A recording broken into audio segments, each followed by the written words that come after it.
So the masculine needs to understand that the feminine closes off from him, closes off from the masculine.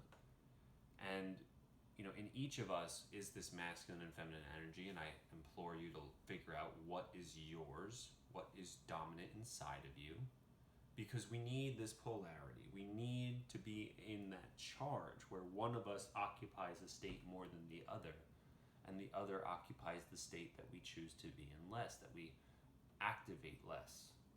And it's this polarity, this charge, that makes that sexual tension possible, that makes that love and growth possible. It's what keeps your partner coming back for more and more, because you fulfill that other half for them. So the masculine wants to see his feminine partner, her feminine partner open up. And the feminine is like one of those flowers that closes at night. You want to open it up to the sunlight that you are, that masculine energy that opens up the flower of the feminine. And you do that by sort of suspending your masculinity for a minute and embracing more feminine concepts and ideas and qualities. So you might sing to your partner. You might grab them by the hand and dance with them. You might grab your partner and squeeze them tight and feel your chest pressing against theirs. You might express anger, not yelling at the person, but just growling, like letting that masculine energy be expressed in a fluctuating feminine way.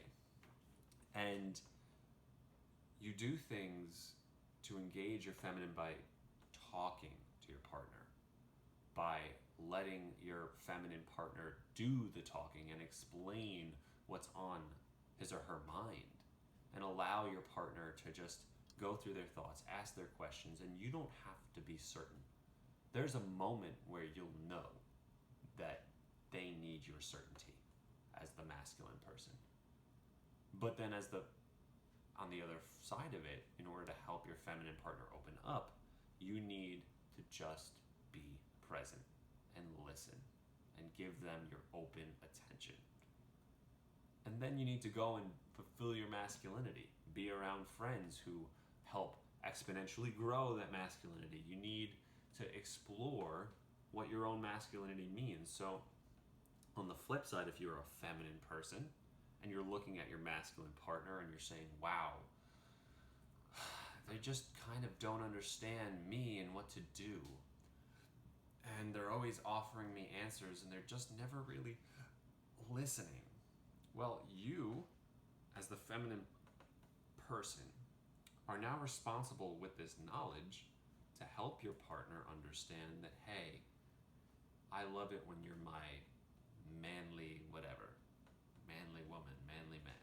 I love it when you're embodying that masculine. You encourage and affirm and validate the masculinity.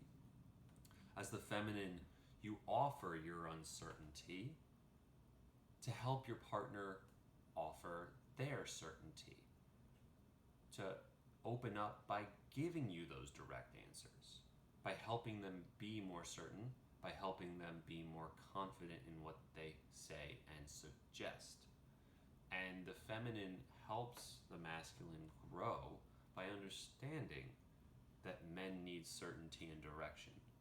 So while you as a feminine partner may not understand what your partner needs to grow and what your partner's mission is, all you need to do is ask that which will stimulate their mind and their heart.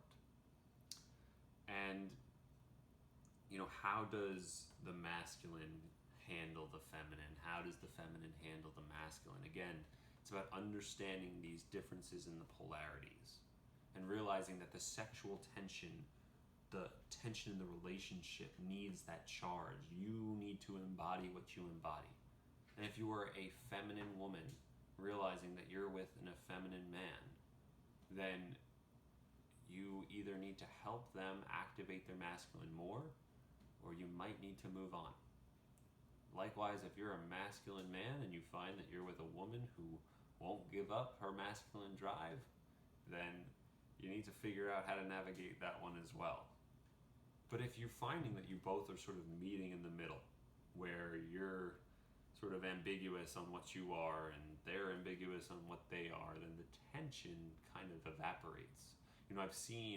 I have really close friends who sometimes find themselves in this situation where the man isn't really being the man and the woman really isn't being the woman either. They're both kind of ambiguous, and while they obviously have their sexual differences and one has a vagina, one has a penis, they don't activate the energy that really creates that tension. But then there are days when I see them activating that tension really well and it works out perfectly for them. But when you don't recognize that there's that charge and the need for that charge, then you mistaken what's going on in your relationship, and you don't allow yourself to activate the energy that's necessary inside of you, and you don't allow it to activate in your partner. So learning masculinity and femininity will help you overcome tensions, overcome plateaus, because if you're finding that your partner isn't growing, then you need to figure out how to activate that purpose-driven energy and certainty. If you find that your partner is not opening up to you, you can utilize the feminine energy of movement and talk and conversation to open that person up to experience and express more love.